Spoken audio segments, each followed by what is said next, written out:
And now, some horror fun facts. In the face of paranormal danger, minorities run and white people investigate.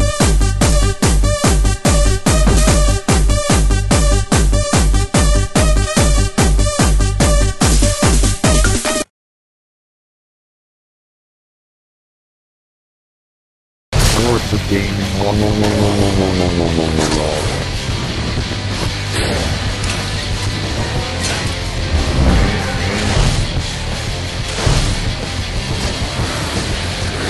Never stops. My name's Chuck. I know my way around a zombie. Dead Rising 2. Hey, my name is Spidey. And this is Jigsaw! Sounded very enthusiastic. And welcome to Well, Halloween. And welcome to the special Halloween at 31 Nights of Fright edition of L.O.G, or better known as Lords of Gaming. And today we will be reviewing Dead Rising 2 for the Xbox 360 and PlayStation 3. Well, you promised your daughter that Fortune City would be safe, but you were wrong. Now you have 72 hours to find an answer, clear your name, and get back to safety. Can you do it, Jigsaw? I can do it. Alright, basically, as everybody knows, we reviewed the first Dead Rising, and what's nice is this Dead Rising took a lot of our complaints and fixed them, which is big problem. But it also had a couple problems that brought it down. But we'll get to those when it comes to it. First off, the story, we have a new protagonist, Chuck Green. If you played Case Zero, he was the motocross guy. He's a motocross superstar, and his daughter's been bit. You gotta find Zombrex, which is like medicine, distributed every 24 hours. You gotta clear your name. You got framed for releasing all the zombies in Fortune City. Not gonna spoil the story for you. The survivors are back, the psychopaths are back, and there are more zombies than ever. This is how you do it, Valve. 2,000 zombies on screen at once. Exactly. The source engine can literally blow this game. Because what is that? 60 to 300 zombies that the source engine can generate. 2,000 zombies in a section at one time. It's literally like a B movie. It's you, a weapon, and 2,000 zombies. They better get more zombies. And seriously, this game is there's some problems. I have some problems with the graphics, but we'll get to those.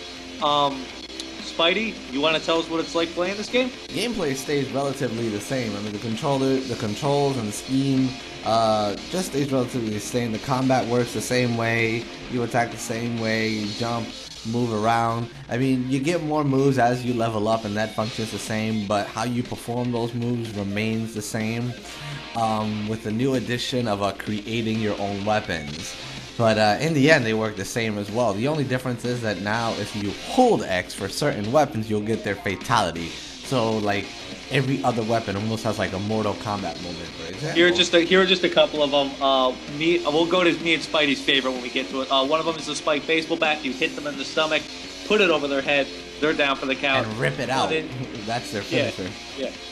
One of them is, let's see, for the chainsaw, you do a spinning, like, crazy-ass move where you just, like, spin in a row. A lightsaber. For the broadsword, you cut a zombie straight down the middle. But both of ours, it's simplistic, it's classic, and it's cinema. It's the psycho knife. You have a chef. Go ahead, Spidey. You're the film master here. You're the film critic. You have the knife used in Alfred Hitchcock's Psycho and an American Psycho. And literally, when you hold down the X button, he gets in close, and then just starts maniacally stabbing like crazy. And all you hear is like, It's perfect. And me and Jigsaw have gone hours just stabbing people like that. If it wasn't for the music and the way they go about it, it wouldn't be half as fun. And it's like this cheesy B movie factor that just gives this game so much fun. Yeah, it doesn't have its dramatic aspects with Katie, because you do have to save her life, and she is quite possibly the cutest child in gaming history. I'm sorry, but like, top 10. She's adorable. Do you want to play Mega Man, Daddy? Yes, Daddy has to go save you. Yes, exactly. Adorable, in need of your constant guard, keeps your sanity, and she likes Mega Man. Is there anything else you want from a kid? So that drives the dramatic aspects. The psychopaths are just like a straight off commentary of the stuff that we all saw in Romero films. So they play great, and it's so cheesy. It's fun. Like I said, mechanics and gameplay wise doesn't really change with the exception of the new toys that you get to use, which is an assload of it, or basically it's anything, and on top of that, now it's 2 of anything combined to make something new. And yes, they're all absurd. Their execution of how they're used still remains the same. Sir, what about multiplayer? Well, first I want to address one problem I have with the game. 2 problems, actually. Okay. The only real problems I have. I only have 2 problems with the game. One, I found the graphics in the cutscenes compared to the graphics in-game to be different. The graphics in the cutscene, there was frame rate drops, things were phasing in and out, it looked a little bit stiff. It didn't look bad, but the graphics, I feel, it could have been... The graphics in the game itself are phenomenal. For some reason, I feel the graphics in the cutscene aren't as good. The dialogue movement of the voices for certain certain scenes that I found have problems, especially with psychopaths. I found they weren't really synced up. And one more thing is, I know there's 2,000 zombies on screen. I know everything's a weapon, but still, I feel the load times are a bit ridiculous and the frame rate for the game. The frame rate drops, I found, especially when you're traveling on a car. It drops quick. Especially when you hit like a billion zombies right there. I mean, yeah, I for one cut it some slack though, because it's like the fact that the environment is damn near like 95% usable, and you turn it into a weapon, and that there are 2,000 in any given area. It's like, yeah, they should have done better, but it's like you gotta cut them some slack. I mean, like they had to cut some corners. Load times do tend to get annoying. I'm a little more patient about it, but like some folks will get annoyed at the fact that anytime they enter anywhere, you have to prepare to like get into a loading screen because it constantly has to load. And you have to understand, something. I mean, you have games like Fallout and GTA that are massive, but at no time in any of those games are 2,000 villains going to come down and rainstorm upon you. Well, I've had some crazy shit in Fallout, but never like that. But for multiplayer, I wasn't going to buy this game. I'm not going to lie. I was not going to buy this game until Joel told me this. This is the reason you should get this game if you have live. There is co-op. Co-op. Yes, I said it. You can go through the story if you want to with your friend. You can go through the entire story. You can rescue all the survivors, and you will get the points for it. You can rescue all the survivors, you can kill the psychopaths together, or you could do what I do, make a separate file, and what me and Joel do is spend 3 days just killing zombies and forget the story completely, because what I love about this game is when the story fails, you can still keep going. Another thing I love that they addressed, they did put the little ass dialogue box on the bottom. Yeah. I'm really glad, but still, that goddamn walkie-talkie harasses me like a bitch. Yeah, but it isn't as bad as before, because in Dead Rising It isn't as loud. Yeah, number one, it isn't as loud, and in Dead Rising 1, it was every 2 minutes, it would drive you insane. As opposed to this one, yeah, it's frequent, but it's like, it's been far toned down than the other one, so it's not as bad. And the good thing is, alright, the host player can only save his progress in the game in multiplayer, the one who's joining cannot.